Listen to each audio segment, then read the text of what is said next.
What if the dream you carried since childhood was waiting for you on the other side of the world? For me, that dream was America. But the journey to America did not begin at the airport. It began in a small village on the slopes of Mount Kenya. One of my earliest memories is standing beside my mother. I was about 5 years old, wearing a little red coat with black dots and a hood. The church compound was full of people. Some were singing joyfully. Others looked sad. The ceremony was for Reverend Jesse Kamau, a young minister from our village who was leaving for America. The congregation sang, Enoch ascended to heaven alive. As a child, I did not understand why people were celebrating, why others were, and why was this man living for a place so far away. That dream continued to grow.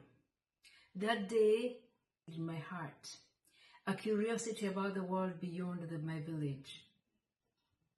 A world where people left and sometimes never returned. America was not just a distant place of mystery. It was a place of dreams, a place of promise. Years later, when I was in 5th grade at Tishuga Primary School, I opened a geography book.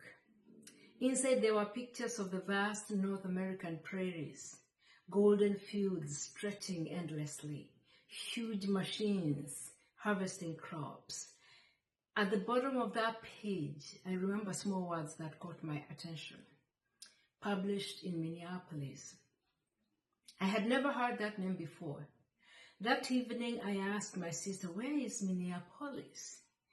She corrected me. She said, it's not Minneapolis, it's Minneapolis. I had no idea that many years later, I would live in rural Minnesota, not far away from that city that I couldn't pronounce. Like many young people in Kenya during my time, I also discovered America through television.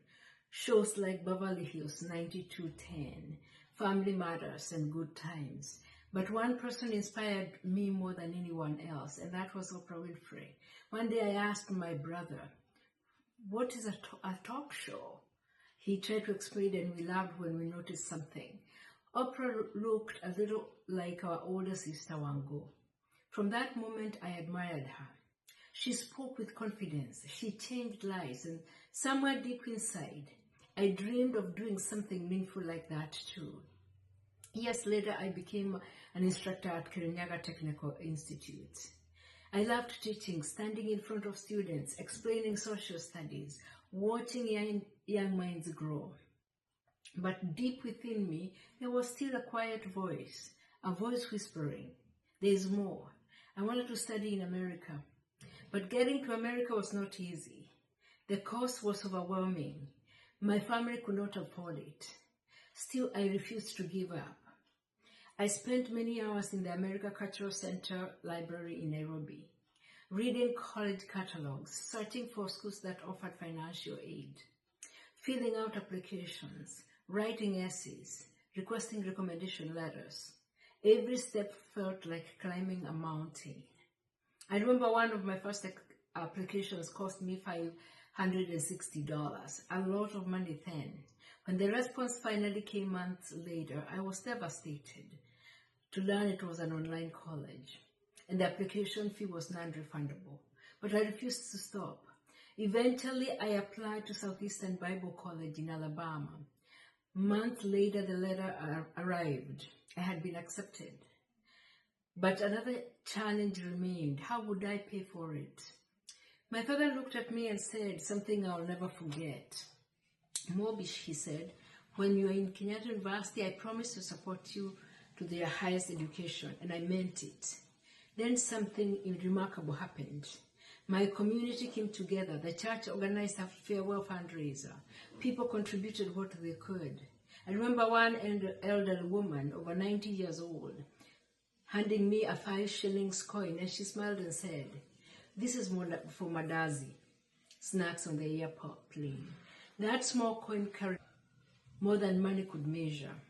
Then came the final obstacle, the American visa interview. I arrived at the U.S. Embassy in Nairobi very early. A long line stretched down the sidewalk.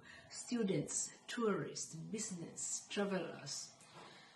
Everyone waiting for the same thing, approval to go to the United States. Inside the waiting room, I watched people walk away, some smiling, others holding the dreaded blue slip of rejection. When my name was called, my heart was pounding.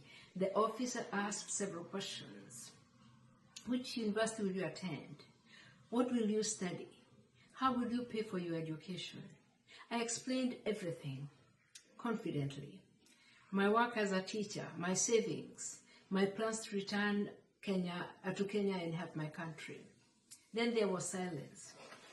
The officer looked at her computer. Finally, she looked up and smiled.